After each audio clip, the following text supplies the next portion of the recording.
TOSE, ninguém conhece a TOSE? Menos mal, então. É o seguinte, estamos fazendo 70 anos esse ano, então para quem não conhece, é uma empresa pioneira no ar-condicionado. Nós somos a primeira empresa que fez ar-condicionado no Brasil foi a Admiral, que fez janela. Mas a primeira empresa que teve uma linha de produção no Brasil foi a TOSE, chamava Coldex. Coldex, alguém lembra o nome?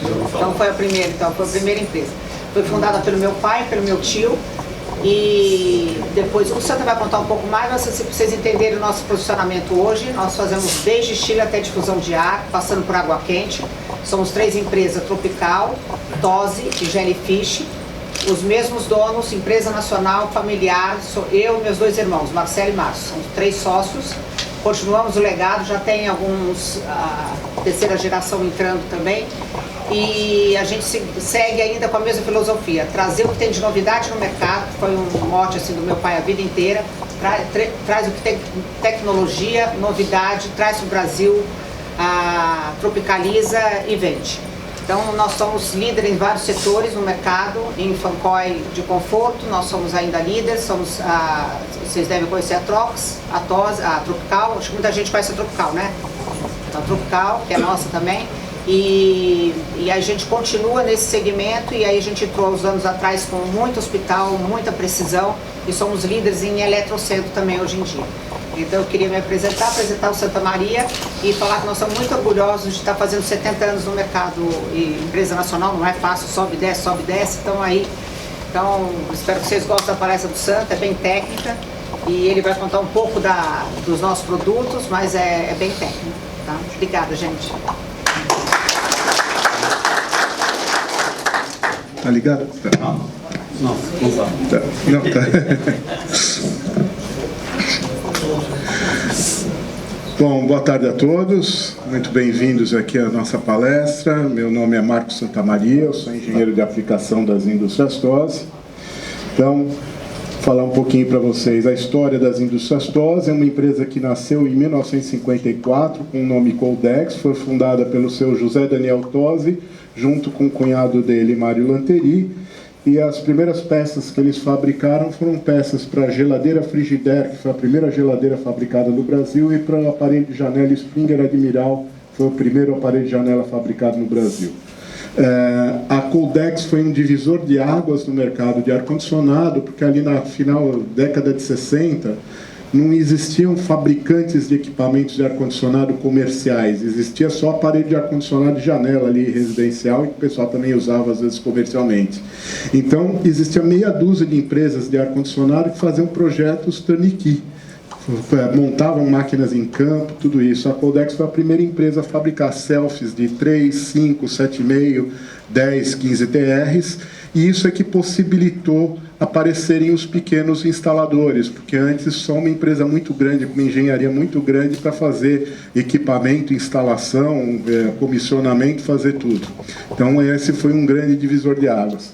Aqui aparece a indústria em 1954, depois já essa indústria em 1970. Para vocês terem uma ideia, essa fábrica em 1970 tinha a segunda maior ferramentaria do Brasil. Ela só perdia para a ferramentaria das indústrias automotivas. Depois vinha a ferramentaria da Coldex. Essa empresa foi vendida para a Trane em 1972. A Trane durante muitos anos manteve o nome Coldex Trane, porque o nome Coldex era muito mais forte no Brasil do que o nome Trane, que era da empresa multinacional americana. Quando os sócios venderam a empresa para a Trane, eles tiveram que assinar um contrato que durante 5 anos eles não poderiam montar outra empresa fabricante de ar-condicionado.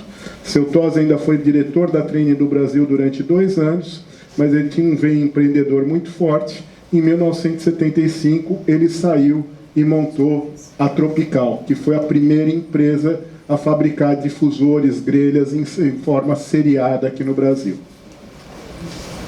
Queria falar para vocês que se vocês entrarem no site aqui das indústrias TOSE, vocês vão clicar aqui, EAD, nós temos um EAD gratuito, 2 aulas por enquanto, vão ter outras depois. A primeira aula é sobre produção e distribuição de água gelada, a segunda sobre o consumo de água gelada, seriam as unidades terminais, as unidades de tratamento de ar. A ideia não é ser um curso técnico profissionalizante, mas dar uma primeira noção para quem está acostumado só a trabalhar com sistemas de expansão direta, split, VRF, tudo isso, como funciona o sistema aí de água gelada. 6 mil pessoas já fizeram. 6 mil pessoas já fizeram. Já deu, Ronaldo, já descobri o jeito de funcionar. Põe mais no lado aqui, acho que vai parar. Importante falar, são 6 mil pessoas. 6 mil pessoas, então, já fizeram esse treinamento. No final, tem um 5 perguntas, sai um certificado para cada uma das 2 aulas.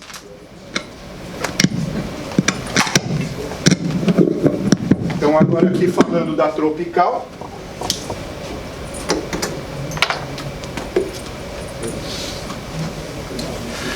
A parte de difusão de ar,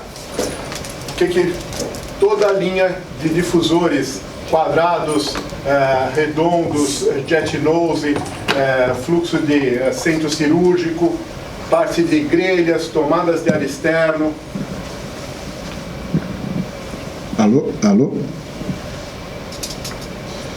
Dampers, atenuadores de ruído, caixas VAVs, tudo isso é fabricado pela divisão Tropical das indústrias DOSE. Depois nós temos a divisão Jellyfish, que é uma divisão de água quente, fabricando bombas de calor, tanto para aquecimento de piscinas, que é a forma que é mais conhecida, o uso de bombas de calor no Brasil, mas também o uso de bombas de calor para aquecer água sanitária para consumo em chuveiros, torneiras, que é um grande foco hoje da nossa apresentação. Então aqui vocês veem bomba de piscina, bomba para água de consumo, água sanitária. E esse é um produto que é foco aí da apresentação, eu vou voltar a falar dele mais tarde. Nós lançamos aqui também uma bomba de calor que eu chamo de evaporação à água. Por que eu chamo evaporação à água? Porque a bomba de calor tradicional, essa serpentina é o evaporador dentro do ciclo frigorífico. Ou seja, é o ar que faz evaporar o fluido refrigerante. Então eu chamo essa bomba de calor de evaporação a ar. Já essa bomba aqui, eu tenho 2 trocadores de calor à placa, então tanto o evaporador como o condensador, quem vai promover a evaporação do fluido refrigerante vai ser a água, e quem vai promover a condensação do fluido refrigerante também é a água, no caso a água que a gente quer aquecer, a água de consumo que a gente quer aquecer. As indústrias TOSE, então essa é a outra divisão, focada aí na parte de equipamentos de ar-condicionado. Então temos fan coils, chillers, equipamentos de expansão direta, rooftop, self-condensação a ar, self-condensação a água, splitão. Temos toda uma linha de equipamentos de alto fator de calor sensível, chamados equipamentos de precisão para data centers, pode ser do tipo rooftop, pode ser do tipo perimetral, tanto de expansão direta como de água gelada. Aqui também, split de alto fator de calor sensível, um split mais industrial, mais robusto. Equipamentos wall-mounted, que é a linha de equipamentos que hoje a TOSE lidera no mercado, que estão sendo muito usadas em eletrocentros. Esse equipamento que é a linha Rack Plug, são para data centers sem piso elevado, e que você então precisa colocar eles entre os racks de servidores, você cria uma cortina de ar frio na frente dos servidores e capta o ar quente atrás, e assim você faz a refrigeração do data center. Fabricamos toda a linha de equipamentos chamadas UTAs, seja para ambientes hospitalares ou ambientes farmacêuticos. Esse é um equipamento totalmente customizável. Aquilo que estiver no projeto, ele vai ser fabricado conforme o projetista estabeleceu. Então, os níveis de filtragem, se vai ter serpentina de resfriamento e aquecimento, se vai ter resistência elétrica, se vai ter lâmpada UV, se vai ter economizador de energia, como roda entálpica ou cubo entálpico, aquilo que quiser colocar no projeto, a gente faz o equipamento, a unidade de tratamento de ar, para atender essa necessidade. Ainda dentro da linha hospitalar, nós temos o fan colete hospitalar, com vazões para 1, 2 e 3 TRs. Esse equipamento tanto é fan colete, água gelada, como também a gente faz ele de expansão direta e fornece a unidade condensadora para esse equipamento, se for de expansão direta, como também pode ser colocado o kit VRF, de colocar esse equipamento junto com uma unidade condensadora VRF da marca que for. Daí a gente compra o kit deles e fornece junto. Aqui nós fabricamos também uma caixa de ventilação com filtragem absoluta, filtro EPA, o H35, que a finalidade é tanto reduzir a quantidade de material particulado em suspensão, como promover aquilo que, se vocês olharem aqui, vocês vão ver aqui um colarinho. Eu, com esse equipamento, eu consigo transformar qualquer quarto convencional de um hospital num quarto de isolamento de doenças infecciosas por aerosol, criando a pressão negativa estipulada pela norma de estabelecimentos assistenciais à saúde, que o Maurílio comentou, a 7256, só que esse ar, quando você vai expurgar o ar desses ambientes, você tem que filtrar ele para que não corra o risco de ser captado por uma tomada de ar exterior e reintroduzir ali o vírus ou a bactéria para dentro do ambiente hospitalar. Então esse equipamento atende a essa função. A TOSE fabrica suas próprias serpentinas e ela também atende mercado de reposição de serpentinas, até de outras marcas, ou Fancol de alvenaria, uma série de outras coisas, a gente tem condição de estar atendendo esse pedido de serpentina. O que acontece? Normalmente as grandes multinacionais não querem vender serpentinas. Você leva uma canseira de um mês para receber um orçamento e prazo de fabricação de 120 dias.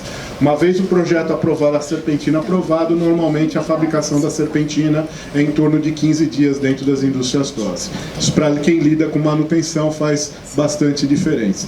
Para vocês terem uma ideia, nós estamos fornecendo serpentinas para os chillers da Carrier do Parque Olímpico aqui no Rio de Janeiro. A TOSE também representa, desde 2009, uma empresa americana chamada Multistack, que representa com exclusividade no Brasil. A Multistack é uma empresa líder na fabricação de chillers modulares, como vocês veem aqui no centro da tela, cuja função é permitir o retrofit em lugares de difícil acesso, que o chiller velho vai ter que ser picotado para sair, depois fizeram parede e não dá mais para sair. Aqui o chiller modular passa numa porta, então você junta vários módulos e consegue fazer um equipamento de grande capacidade a partir de módulos de menor capacidade. E foi também uma empresa precursora no uso do compressor turbocore, que eu não sei se vocês já assistiram a palestra, acho que foi ontem a palestra aí da Mecalor, que também falando do compressor turbocore. A Multistack também foi uma das precursoras e foi a TOSE a primeira a introduzir essa tecnologia de chillers com compressores turbocore aqui no Brasil. Vamos falar que tem mais de 250. Tem mais de 250 compressores em chillers nossos aqui instalados no Brasil, mais de 100 chillers mais ou menos. E agora, finalmente, é o tema principal da apresentação. Então, falando aqui, nós estamos aqui num encontro de ar-condicionado. Se a gente for pegar a definição de ar-condicionado do criador do ar-condicionado, do Willis Carrier, o que ele diz? É o controle da umidade do ar, tanto aumentando ou reduzindo seu conteúdo de umidade, somado ao controle de umidade está o controle de temperatura, qualidade do ar, de tudo isso. Ou seja, o que a gente vê aqui é que a gente faz muito controle de temperatura e está muitas vezes negligenciando o controle da umidade. Então, o tema aqui da palestra é muito falar sobre os problemas que a umidade pode trazer e o que a gente pode tirar proveito de instalações com controle de umidade. Então, um bom sistema de ar-condicionado tem que controlar bem a temperatura, umidade, qualidade do ar, confiabilidade, ter pouca manutenção e ser eficiente energeticamente. É isso que a gente espera de um bom sistema de ar-condicionado. Mas se a gente vai falar de umidade, nós precisamos entender alguns conceitos, porque isso às vezes é muito mal entendido com os conceitos de umidade. A gente tem umidade absoluta, umidade relativa, ponto de orvalho, temperatura de bulbo úmido. O que é tudo isso? Então, a umidade absoluta é o quê? É a quantidade de água na forma de vapor contida no ar atmosférico em relação à sua massa ou volume. Então, o ar que a gente está vendo aqui, ele está cheio de umidade, mas não em forma de gotas, ele está na forma de vapor invisível. A capacidade do ar manter esse vapor de água no ar é função da sua temperatura e de sua pressão. E aí é que vem o conceito de umidade relativa. Enquanto a umidade absoluta ela é medida em gramas de vapor de água por quilo de ar seco, a umidade absoluta é medida em porcentagem, mas a umidade relativa é medida em porcentagem. Mas o que quer dizer a umidade relativa? Como para cada temperatura a quantidade de vapor de água que o ar pode reter muda, vamos supor, por exemplo, que eu estou aqui com o ar a 22 graus, na nível do mar, aqui em Vitória, esse ar a 22 graus, o máximo que ele consegue reter de umidade é 16,74 gramas. Se esse ar, em vez de 16,74 gramas, estiver com 8,37 gramas de vapor de ar, de água, eu vou dividir 8,37 por 16,74, isso dá 50%, daí é que vem a gente falar, a umidade relativa está em 50%. E o que acontece quando a gente fala de umidade relativa? Normalmente de manhã caiu a temperatura de madrugada. Se estamos no inverno, a gente atinge o ponto de orvalho, aqui o ar não consegue mais reter água na forma de vapor, aquilo se condensa e a grama fica toda molhada, tá certo? Você atingiu, e daí vem o conceito de ponto de orvalho. O ponto de orvalho é a temperatura na qual o ar não consegue mais reter água na forma de vapor. Na temperatura de ponto de orvalho, a temperatura de bulbo seco, ponto de orvalho e bulbo úmido é tudo a mesma coisa. E ao longo do dia, o que acontece? O ar nasce o sol, vai aquecendo. Ou seja, às 7 da manhã você está com umidade relativa, quando é 4 horas da tarde, a umidade relativa caiu. Caiu por quê? Não é porque o ar secou, não, é porque o ar esquentou e daí nessa nova temperatura ele consegue manter uma umidade, reter mais vapor de água. Eu sempre brinco nos treinamentos, é o seguinte, vamos supor, você tem um carro, você está com ar-condicionado, o carro tem ar-condicionado, tem ar quente, está chovendo e você quer desembaçar o vidro. Qual é a melhor forma de você desembaçar o vidro? É ligar a ventilação, ligar ar-condicionado, ligar ar quente? Alguma sugestão? Ligar o ar-condicionado. Liga a recirculação. É ligar as duas coisas. A forma com que a gente faz para desumidificar o ar, qual que é? Primeiro eu tenho que passar numa serpentina fria, para ele atingir o ponto de orvalho e condensar o vapor de água. Quando eu faço isso, eu estou reduzindo a umidade absoluta. Agora, se depois que eu tirei essa quantidade de vapor de água, eu reesquento esse ar, eu vou reduzir a umidade relativa, porque numa nova temperatura mais alta, ele é capaz de reter mais vapor de água. Então, isso vai fazer o quê? Que quando ele vai passar no para-brisa, ele vai absorver aquela água que formou aquele vidro embaçado que está no para-brisa. Então a forma de você fazer isso, de você desembaçar melhor um vidro, é ligar ar-condicionado e ar quente junto. E esse é o processo tradicional de desumidificação. Quando você quiser fazer a desumidificação do ar, o processo é sempre esse. Primeiro você resfria para condensar o vapor de água que está no ar, para depois você reaquecer para reduzir a umidade relativa pelo aumento da temperatura, fazendo com que o ar possa reter mais vapor de água. Aqui, quando a gente fala em projeto, para fazer cálculo de carga térmica, tudo isso, uma fonte de referência qual que é? É o ASHE Fundamentals, o livro da ASHE, o Handbook of Fundamentos da ASHE. Se eu pegar aqui para Vitória, o que eles vão recomendar? Que para eu dimensionar um ar-condicionado aqui para Vitória, eu vou usar aqui, ó, resfriamento, uma temperatura de bulbo seco aqui de 34,1 graus e MCWD, Mean Coincident Wet Bulb, ou seja, qual é a temperatura de bulbo úmido coincidente com essa temperatura de bulbo seco. Essa temperatura de bulbo úmido seria de 25,5. Então, para você fazer um cálculo de carga térmica, fazer um dimensionamento de um sistema, a recomendação é trabalhar aqui, você tem as faixas de 0,4%, 1%, 2%, normalmente a gente trabalha com a menor. O que quer dizer aqui o 0,4%? É que o número de horas onde essa temperatura é ultrapassada é menos do que 0,4% das horas por ano. Se aqui for 1%, o número de horas que ela é ultrapassada, essa daqui é ultrapassada, menos de 1%, aqui menos de 2%, e assim por diante. Só que quando eu quero fazer um processo de desumidificação de um ar externo de renovação, ao invés de usar esta métrica aqui do cooling, eu vou para essa outra métrica aqui do ASHE Fundamentos, que é a de desumidificação. Porque se eu quero desumidificar o meu ar externo de renovação, eu preciso saber qual é a maior quantidade de umidade que ele pode estar vindo. Então, daí não me interessa muito a carga térmica nas paredes ali, a temperatura nas paredes. Então eu vou trabalhar com isso. e esse número vai estar aqui, ó, para Vitória, eu tenho um ponto de orvalho de 26,2 graus e com uma temperatura de bulbo seco coincidente de 28,6. Então, a partir disso, eu vou fazer um cálculo de quanto eu preciso resfriar um ar externo para desumidificar ele, para poder conseguir manter a umidade relativa do ambiente como eu quero.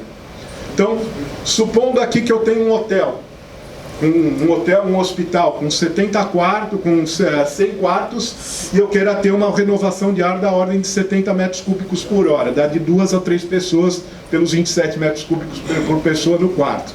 O que acontece? Eu vou aqui num software de picometria e considero pegar essa temperatura de Vitória de pico de umidade, resfriar para uma temperatura ambiente com 23, com 50%. Isso me dá o quê? Me dá que eu vou ter uma carga térmica para resfriar esse ar externo de 84,91 kW, que dá 24 TRs. Só que o equipamento de ar-condicionado, ele não consegue fazer isso, ele não consegue trazer para 23 com 50%. Para você ter 23 com 50%, você tem que resfriar mais e reaquecer. Porque ele vai sair da serpentina com 90% de umidade relativa.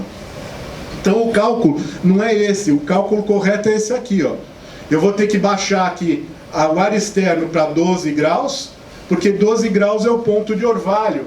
Aqui, ó, se eu pegar aqui, ó, 23 com 50%, ó, o ponto de orvalho é 12 graus. Então eu tenho que resfriar o ar para 12 graus para poder chegar, quando eu reaquecer ele para 23, ele ficar com 50% de umidade relativa. E aqui eu faço uma menção aqui ao professor Oswaldo Bueno, do curso da SMAC aqui da Brava, que parte dos slides eu estou usando de uma apresentação dele de Fórum de Eficiência Energética aqui de 2010. Qual que é a ideia? É mostrar que o sistema tradicional que a gente faz em ar-condicionado, ele trabalha muita temperatura, mas não controla bem a umidade. E como fazer esse controle de umidade e por quê? Então, como é que funciona o sistema tradicional de ar-condicionado? Eu tenho aqui o meu ambiente, eu coloco um equipamento de ar-condicionado, eu misturo uma parte do ar de retorno do ambiente com uma parte de ar externo de renovação e vou insuflar nesse ambiente e o meu termostato vai controlar a capacidade do equipamento para eu manter a temperatura ambiente que eu quero. O que acontece com o sistema tradicional? Então, fazer um estudo aqui, premissas do estudo, um ambiente que eu vou precisar de uma vazão de 3.623 metros cúbicos, a renovação de ar é 845, eu quero manter 24 graus no ambiente, e o ar externo está com 35 graus, por exemplo, com 24 graus de bulbo úmido. Quando esse equipamento estiver operando a 100% de capacidade, o que acontece? Eu vou precisar insuflar 14 graus para manter os 24 graus no ambiente. A minha umidade resultante do ambiente vai ser de 54,6%. Beleza, está dentro daquilo que a gente recomenda de umidade entre 40% e 60% para não ter proliferação de fungos e bactérias. Só que o que acontece quando eu passo a operar em cargas parciais, quando a carga térmica diminui? Se eu baixar para 75% a carga, para eu manter 24 graus, eu não preciso mais insuflar 14. Se eu insuflar 17, eu consigo manter 24 graus. Só que como resultado, a umidade resultante do ambiente sobe para 62%. Já entrou na faixa amarela, já saiu dos 60%. Se eu derrubo mais essa carga térmica para 50% e 25%, para 50% eu poderia insuflar 19% e para 25% eu poderia insuflar 22%. O que acontece com a umidade relativa? Ela sobe aqui para 72%, 82%, ou seja, você passa a ter um ambiente muito úmido e permite a formação de fungos, bactéria, mofo, o que não é recomendado. Qual era a solução que se fazia para controlar a umidade? Então eu tenho que colocar resistência de reaquecimento para controlar a umidade, é o que se fazia. Só que o que acontece? Quando a gente faz o cálculo da carga de resistência para controlar a umidade, vocês vão ver aqui que eu colocando, nem controlando para 75 porque ainda estava no limite. Para 50 e para 25, olha o consumo de energia que eu tenho que ter de resistência de reaquecimento para poder manter a umidade abaixo de 60%. Então, qual que é a proposta para melhorar isso? Para a gente conseguir controlar a umidade, mas gastando menos energia. é o uso do DOAS. O que é o DOAS? DOAS é uma unidade de tratamento de ar que vem da sigla em inglês Dedicated Outside Air System. É um sistema dedicado de tratamento do ar externo. Você vai, em vez de fazer aquilo que normalmente a gente faz, que pega o ar externo, pega o ar de retorno, mistura os dois para insuflar no ambiente, nós vamos trabalhar de forma independente o ar externo de renovação do ar de retorno do ambiente. Isso através do DOAS. É o que também se chama de desacoplamento de calor latente e calor sensível. Calor sensível é temperatura, calor latente é umidade. Por que isso é vantajoso? Então, como é que funciona o sistema aqui? Eu estou com ar externo, eu vou ter uma unidade de tratamento de ar, que pode ter serpentina fria, quente, reaquecimento, e eu tenho o meu sistema que atende a área de retorno. Aqui eu controlo a temperatura pelo equipamento que está atendendo ao meu ambiente e controlo o ar externo por um umidostato para controlar a umidade. Quando eu faço isso, seguindo as mesmas premissas do estudo anterior, mesmas vazões de ar de renovação e ar de circulação, o que acontece?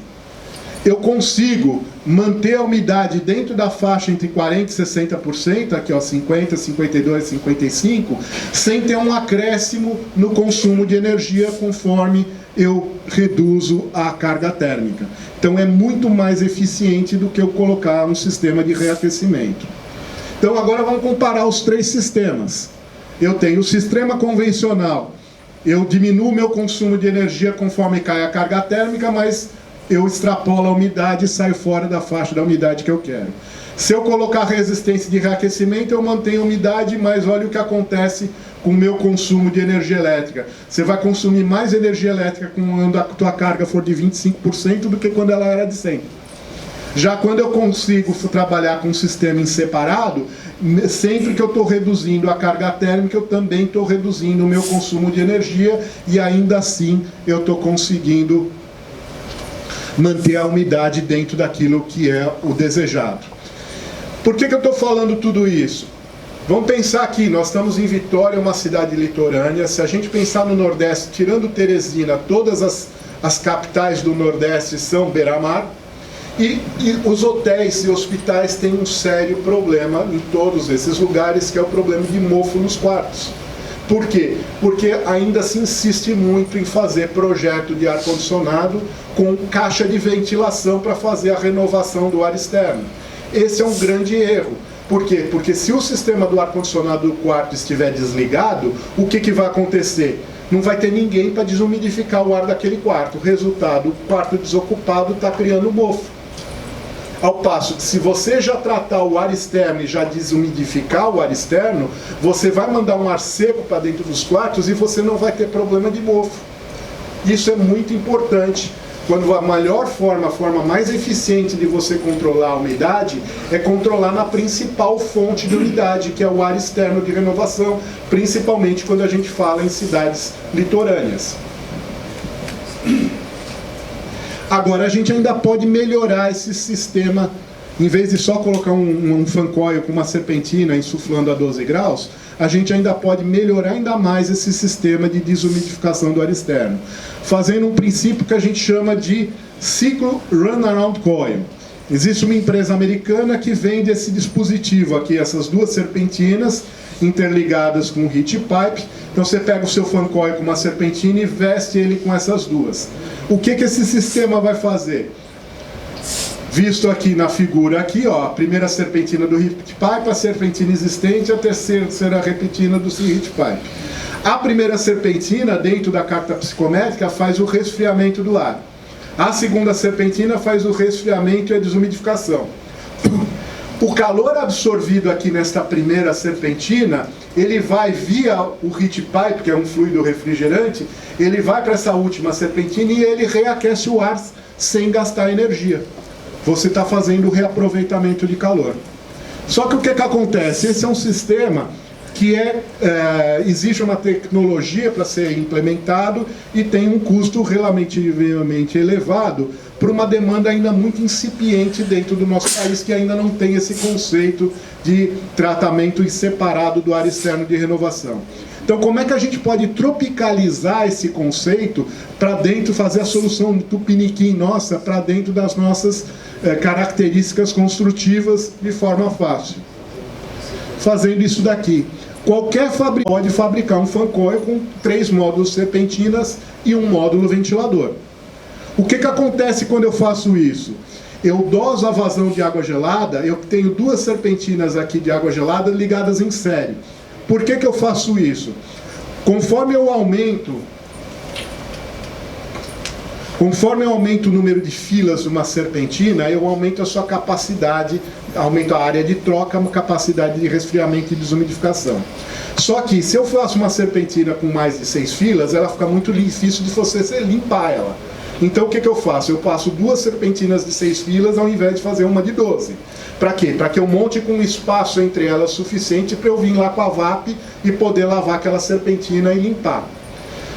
Se eu dosar a vazão de água para que o ΔT dessa água, que eu entro a 7 graus, seja ali uns 13 graus, eu saio na faixa de uns 20 graus da primeira serpentina, o que é perfeitamente possível em função da temperatura do ar exterior que está entrando aqui, o que acontece?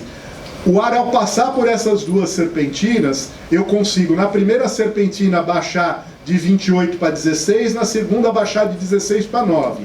Já a água que entrou a 7, ela sai aqui dessa segunda a 11,5 e vai sair da primeira a 20,7.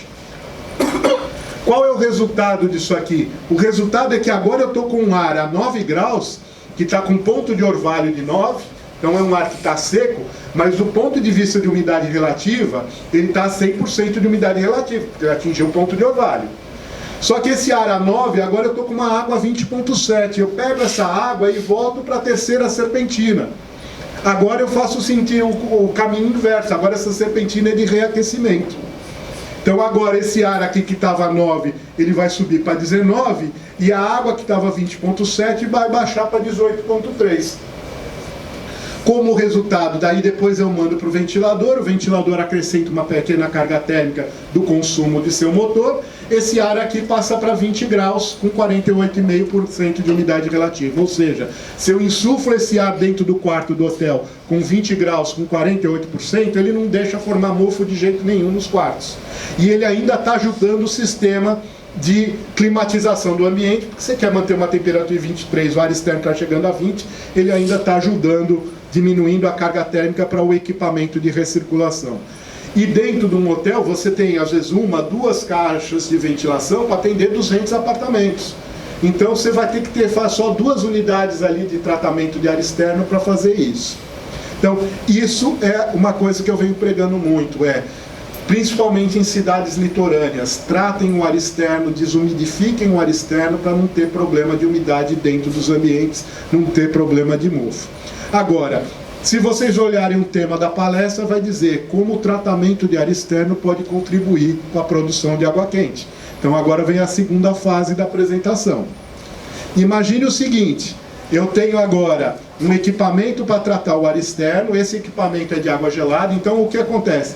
Você pode ter o hotel inteiro feito de split, VRF, o que for, de expansão direta, mas faça o seu tratamento de ar externo com uma unidade de tratamento de ar de água gelada, e daí eu vou ter aqui a minha unidade de água gelada para tratar meu ar externo.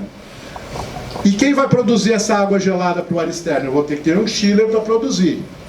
Só que a gente pode agregar junto com a minha CAG essa bomba de calor que eu mostrei antes, que é uma bomba de calor água-água, que produz simultaneamente água gelada e água quente.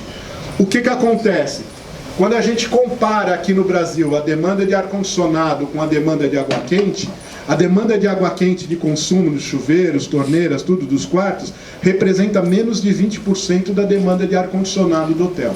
Ou seja, não falta calor sendo jogado fora pelo sistema de ar-condicionado para ser reaproveitado para produzir água quente. A única coisa é que você tem que ter um upgrade de temperatura, que o ar-condicionado está jogando fora calor numa temperatura baixa e você quer água quente numa temperatura maior. Essa é a função da bomba de calor, fazer esse reaproveitamento de calor. Então o que eu faço? E outra coisa, se eu comparo a carga térmica do ar externo com a carga térmica total do empreendimento, numa cidade litorânea daqui para o Nordeste todo, a carga térmica de ar externo normalmente é uns 30% da carga total do ambiente.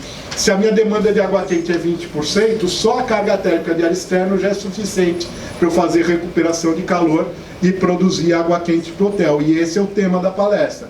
Como é que eu faço essa ligação? Ó, eu vim com o chiller, produzi água gelada a 7, mandei aqui para essa serpentina, ela foi para a primeira, veio aqui, esquentou, esfriou, e eu vou devolver ela primeiro para essa bomba de calor. Eu vou passar aqui para essa bomba de calor, no evaporador da bomba de calor. Essa bomba de calor vai baixar essa água de 18,3 para 13,6. E aqui eu coloquei 2 chillerzinhos de 15 TRs. Esse daí aqui, esse daqui baixa, até sair a água 7. Toda vez que o compressor da bomba de calor estiver em funcionamento para produzir água quente, eu estou reduzindo a demanda de água gelada. Então por isso que esse chiller aqui é inverter.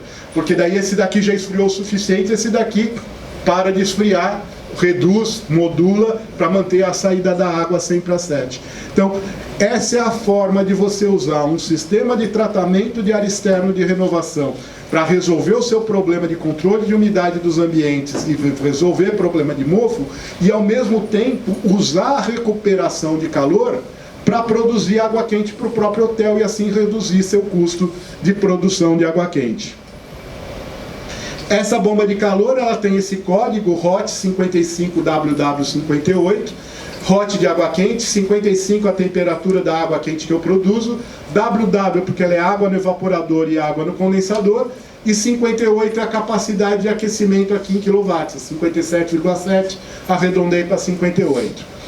Esse equipamento eu produzo 58 kW de aquecimento, 41 kW de resfriamento, gastando 18 kW de energia elétrica. Ou seja, se eu divido aqui os 41 por esse consumo, eu tenho um COP de refrigeração de 2,29. Se eu divido 57 pelo consumo, eu tenho um COP de aquecimento de 3,22. Como eu estou aproveitando os dois lados do ciclo frigorífico, diferente do chiller, que só aproveita o lado frio, e da bomba de calor a ar, que só aproveita o lado quente, aqui eu estou aproveitando os dois lados do ciclo frigorífico. Então eu posso somar esses dois valores e dizer que na simultaneidade o meu COP é 5,5. Ou seja, 1 kW de energia elétrica se multiplica por 5,5 e se transforma em 5,5 kW de energia térmica. Isso faz com que o processo de aquecimento de água dessa forma seja mais barato do que qualquer outro sistema de aquecimento, a não ser o solar, que seria de graça, mas qualquer outro que demande energia. Então, como é que a gente coloca isso daqui? Ó? Que eu tenho a minha central, meus fan coils, no caso, a unidade de tratamento de ar externo, que eu preciso ter água gelada alimentando a minha UTA. Eu tenho meu reservatório de água quente, que vai alimentar os chuveiros, torneiras do hotel, do hospital. Quando eu consumo essa água que está armazenada na faixa de 50 graus e reponho com a água da rua a 20, o que vai acontecer com a temperatura do reservatório? Vai cair. Então o que você tem que fazer? O pessoal coloca aqui uma bateria de aquecedores a gás de passagem para ficar circulando essa água e mantendo essa temperatura. Qual que é a proposta da instalação? A bomba de calor água-água. Então vamos ver os 4 componentes do ciclo frigorífico. Eu tenho compressor, evaporador, dispositivo de expansão e condensador. Quem rejeita calor no ciclo frigorífico é o condensador. Então o condensador eu ligo em paralelo com o meu sistema a gás para poder fazer a manutenção da temperatura do reservatório de água quente. A grande sacada vem agora da aplicação dessa bomba de calor. É como eu vou trabalhar no evaporador dela. O que eu faço? Eu pego essa água gelada, passo por aqui e mando ela para o chiller. Então eu passo a roubar calor da água gelada. Com isso eu transformo qualquer instalação convencional numa instalação com recuperação de calor, sem ter que trocar o chiller por um chiller com recuperação de calor. e de uma forma muito mais simples e eficiente, porque o operar com chiller com recuperação de calor, nem sempre ele consegue atingir a temperatura que você quer no reservatório. Aqui o set point da bomba de calor é a temperatura do reservatório. O set point do chiller, seja o normal com recuperação de calor, é a água gelada. O rejeito para ele é água quente. Você não tem controle sobre essa água quente. Aqui você passa a ter controle sobre essa água quente, porque é o termostato, o termômetro daqui que vai controlar o funcionamento do equipamento. Então vamos ver em termos de ganhos financeiros com isso. Vamos pensar aqui, ó, energia elétrica 60 centavos o quilowatt, gás natural 4,32 o metro cúbico, GLP 7 o quilo. São médias do Brasil inteiro. Depois eu sempre faço estudo com os dados ali da instalação em particular. Se eu converto tudo isso daqui, porque cada um tem o seu poder de aquecimento aqui está parecendo que o gás é mais barato do que a energia elétrica, mas aqui eu só levei em conta o meio de produção, eu não levei em conta o equipamento. Quando a gente introduz o equipamento, o que acontece? Se eu uso resistência elétrica, seja ela de um chuveiro ou a resistência de um boiler, 1 kW de energia elétrica me dá 1 kW de calor. Já quando eu uso uma bomba de calor, a bomba de calor a ar, 1 kW de energia elétrica me dá uns 3,14 kW de aquecimento. Então o meu custo do quilowatt térmico é dividir os 60 centavos por 3,14 e caiu para 19. Já nessa bomba de calor água a água, eu estou aproveitando os dois lados do ciclo frigorífico. Então eu vou dividir os 60 centavos pelo COP de aquecimento dela de 3,22 e eu tenho que calcular quanto que eu vou economizar no chiller, porque se eu estou produzindo água gelada, o chiller vai diminuir o seu consumo. Daí depende do COP do chiller que está na instalação. Aqui eu estou supondo um chiller que tem um COP de 4,40, como resultado o quilowatt térmico passou a custar 9 centavos. Já do outro lado do gás, aqui só levava em conta o poder calorífico, mas a eficiência do queimador, ela não é 100%. Ela é em torno ali de 86% classe A bimetro. Então eu tenho que dividir esse número aqui por 0,86, aqui eu passo para 45 centavos e 60 centavos. Então o resultado disso é, quando você migra uma instalação de um sistema de aquecimento a gás para um sistema utilizando bomba de calor, se for uma bomba de calor a ar, você vai gastar em torno de 30% a 40% do que você gastava antes para esquentar a água, é o que você vai gastar com a bomba de calor. Se for para essa bomba de calor a água, nós vamos gastar aqui em torno de 15% a 20% do que gastava antes para esquentar a água, gastar com a bomba de calor. Lembrando que você está mudando a sua fonte de energia. Antes você estava usando o gás, agora você está usando a energia elétrica. E aí, só apresentar resultados aqui do Hotel Merit de Guarulhos com essa bomba de calor. De 8 de fevereiro a 7 de agosto de 2022, 180 dias, consumo de gás 35 mil metros cúbicos, uma média diária de 199. Quando eu pego de 2023, já com a bomba de calor, o consumo de gás caiu de 35 para 3. E o consumo de energia elétrica foi de 96 mil quilowatts. Trazendo isso para dinheiro, o que isso quer dizer? Quer dizer que antes, em 2022, em 6 meses, ele gastava ali por mês, ele gastava 31 mil. Em 2023, ele passou a gastar por mês 9 mil. A economia dele foi de R$ 21.800 por mês. Isso custou 300 mil reais, isso dá um custo de recuperação ali, de um payback de 14 meses. Isso é um payback muito rápido, vale a pena. E aqui também a gente pode falar em toda essa questão ambiental, em quantos quilos de CO2 foi evitado quando você deixou de usar um combustível fóssil e passou a usar energia elétrica aí para fazer o sistema. É isso que eu tinha apresentar para vocês, meu tempo acabou. Muito obrigado pela presença de todos.